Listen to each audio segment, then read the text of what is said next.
कक्षा 10वीं विषय गणित प्रश्नावली 13.1 अध्याय 13 पृष्ठीय क्षेत्रफल और आयतन। प्रश्न क्रमांक 7वां। कोई तंबू एक बेलन के आकार का है जिस पर एक शंकु अध्यारोपित है। यदि बेलनाकार भाग की ऊंचाई और व्यास क्रमशः 2.1 मीटर और 4 मीटर है। बेलनाकार भाग की ऊंचाई दी है और व्यास दिया है। ऊंचाई 2.1 मीटर और व्यास दिया है 4 मीटर तथा शंकु की तिर्यक ऊंचाई 2.8 मीटर है, तो इस तंबू को बनाने में प्रयुक्त कैनवास का क्षेत्रफल ज्ञात करना है। साथ ही ₹500 प्रति वर्ग मीटर की दर से इसमें प्रयुक्त कैनवास की लागत ज्ञात करो। तो इसके लिए सबसे पहले इसमें जो जानकारी दी है उसको हम लिखेंगे। क्या दिया है? बेलनाकार भाग की ऊंचाई दिया है। इसमें क्या दिया है ध्यान से देखिए। तो हमारे पास इसमें दिया है क्या? बेलनाकार भाग की ऊंचाई ये है 2.1 मीटर। बेलनाकार भाग का व्यास ये है 4 मीटर। हम इसे सब जानते कि जब 4 मीटर होगा तो यहाँ से यहाँ तक जो आधी माप होगी वो 2 मीटर होगी। तो ये भी कितनी होगी? 2 मीटर होगी। यानी शंकु की त्रिज्या भी और ये भी कितनी होगी? 2 मीटर। अगली जानकारी इसी को हम कुछ इस तरीके से स्टेप में लिखेंगे।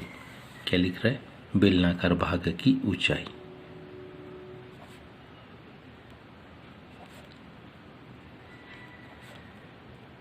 ये बेलनाकार भाग की क्या लिख रहे हैं? ऊंचाई कितनी?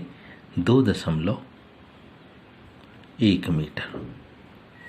अगली जानकारी बेलनाकार भाग का व्यास ये सब दिया है। बेलनाकार भाग का क्या दिया है? व्यास कितना? 4 मीटर है। इसलिए बेलनाकार भाग की त्रिज्या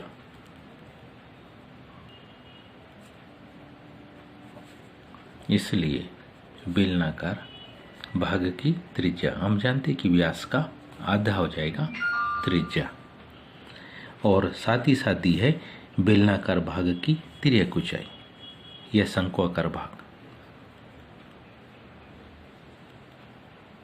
कौन से? शंक्वाकार, शंकु के आकार का जो ऊपर का भाग है उसकी तिर्यक ऊंचाई दी है 2.8 मीटर।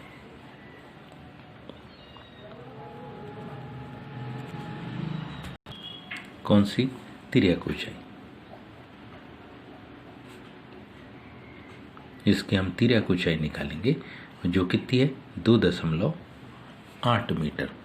अब सबसे पहले हम कैनवास का क्षेत्रफल निकालेंगे कि कितना कैनवास लगेगा। तो कैनवास का जो क्षेत्रफल है हम जानते हैं कितना लगेगा। कैनवास का क्षेत्रफल बेलन के वक्रपृष्ठ और शंकु के वक्रपृष्ठ के बराबर लगेगा, क्योंकि शंकु के आसपास लपेटने में और बेलन के आसपास लपेटने में जितना क्षेत्रफल आएगा वही कैनवास का क्षेत्रफल आएगा। तो हम इसको क्या लिखे? शंक्वाकार भाग का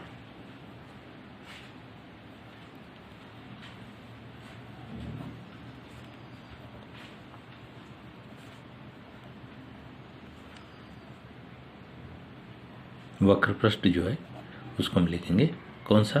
पृष्ठीय क्षेत्रफल, उसके पृष्ठों का क्षेत्रफल धन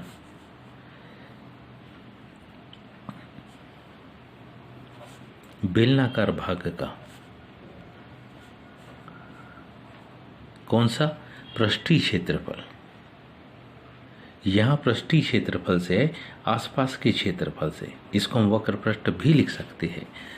तो शंकु का जो पृष्ठीय क्षेत्रफल होता है उसका सूत्र है πr/l। बेलन का वक्रपृष्ठ का सूत्र है वो है 2πr/h। हमारे पास सारी माप है। इसमें क्या करेंगे हम? मान रखने पर क्या? पाई को वैसे ही रहने दे। अभी r मतलब त्रिज्या कितनी? 2, l 2.8 धन 2π,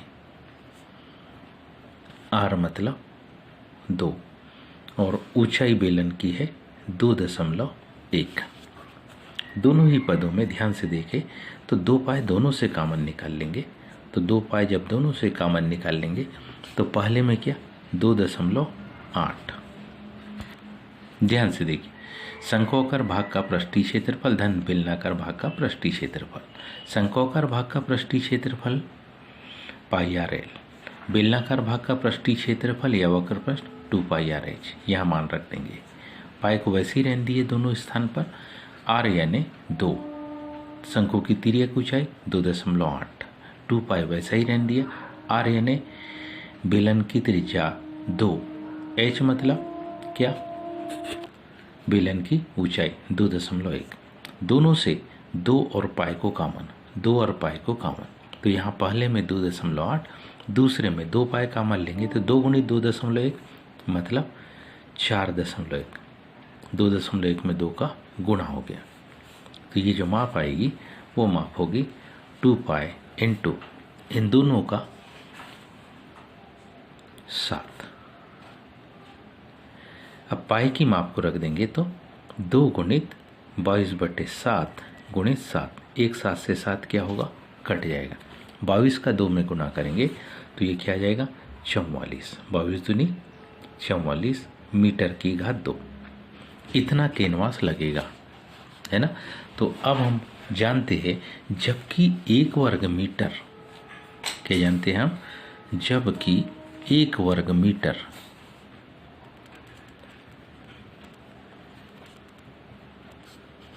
कैनवास की लागत, जबकि 1 वर्ग मीटर कैनवास की जो लागत है वो कितने रुपए 500 है। इसलिए हमारे पास मान क्या है 44 वर्ग मीटर। 44 वर्ग मीटर कैनवास की लागत कितनी होगी, तो 500 में 44 का हम क्या कर देंगे गुणा। तो ये माप आ जाएगी कितने रुपए 22,000।